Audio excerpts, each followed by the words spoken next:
Les 44 équipages de la Transat Jacques Vabre devront donc patienter. Le départ a été repoussé en raison de mauvaises conditions météo prévues dans les heures à venir dans la Manche et dans le golfe de Gascogne. Le départ ne devrait pas avoir lieu avant jeudi prochain. La décision a été prise hier. Sur place ce matin, certains navigateurs déplorent ce choix. Parmi eux, Michel Desjoyaux, qui fera équipe avec François Gabard, le Charentais, vainqueur du dernier Vendée Globe, est notre invité ce midi. Bonjour François. Alors est-ce que comme Michel Desjoyaux, vous aussi ce matin vous êtes un petit peu en colère? En colère, le terme est peut-être un peu excessif, mais forcément un petit peu déçu parce qu'on aime bien être en mer. Certes, les conditions météo étaient fortes. On était prêt à partir avec le bateau massif.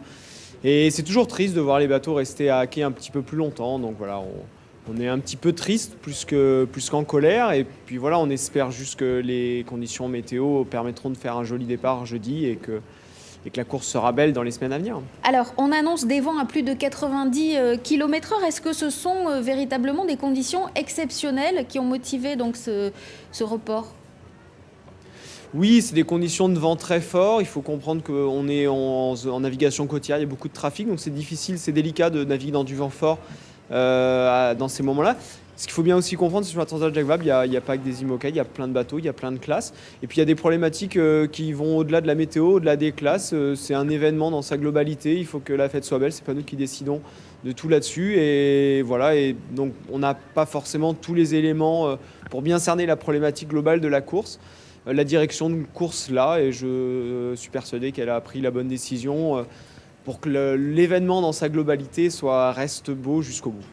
Les organisateurs ne voulaient pas prendre le risque, comme il y a quelques années, d'avoir trop de casse en termes de matériel ou même humain. Oui, bah évidemment, c'est vrai qu'il y a une notion de risque. On peut partir dans des conditions de vent fort. On imagine, Vous en êtes capable. Michel Desjoyaux, ce évidemment. matin, disait nous, on est des navigateurs, on a l'habitude, c'est à nous d'adapter la vitesse de nos bateaux. Tout à fait, c'est sûr que la ligne de départ peut être donnée, le coup de départ peut être donné. Et après, c'est à nous, marins, d'ajuster notre trajectoire pour aller dans les endroits où on sait naviguer, où on peut naviguer. Il faut parfois temporiser, il faut parfois s'abriter. Ça fait partie de notre boulot. Ça enlève du piment à la course, ce report? Non, le départ sera donné jeudi. Finalement, pour nous, marins, c'est toujours un petit peu frustrant et, comme je disais, triste de ne pas partir. Mais on va partir jeudi et c'est finalement peut-être plus pour... moi, je suis triste aussi pour le public, pour vous, les médias, qui racontez l'histoire de la Transat Jacques Vabre. Il faut expliquer un report, c'est jamais simple. Pour l'organisation aussi, c'est une situation qui est délicate.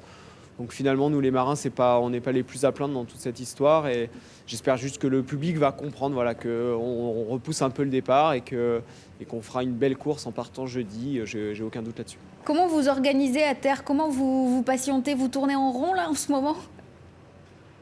Non, là ce matin c'était un petit peu l'agitation justement pour savoir comment on serait organisé. Avec l'équipe technique en l'occurrence, on va rentrer chez nous là pendant 24 heures. Le bateau est prêt, tout est prêt, on est prêt à partir. Donc de toute façon il n'y a plus grand chose à faire. Et on va essayer de se reconcentrer sur la nouvelle météo, le départ jeudi, revoir la stratégie. Et puis continuer à se préparer, continuer à rester concentré sur la course. Merci. On est habitués, nous, quelque part, les marins, à avoir ces changements en permanence, donc on s'adapte. Merci beaucoup François Gabard. Je rappelle donc que la Transat Jacques Vabre ne devrait donc pas partir avant jeudi prochain. C'est la 3e fois dans l'histoire de l'épreuve que son départ est repoussé. Et puis donc, sachez que l'émission spéciale sur France 3 consacrée à cet événement est annulée cet après-midi.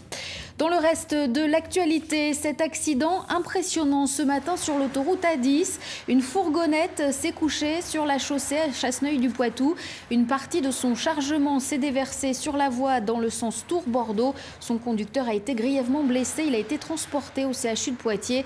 La 10 dans le sens nord-sud a été coupée une partie de la matinée. On a compté jusqu'à 3 km de bouchons.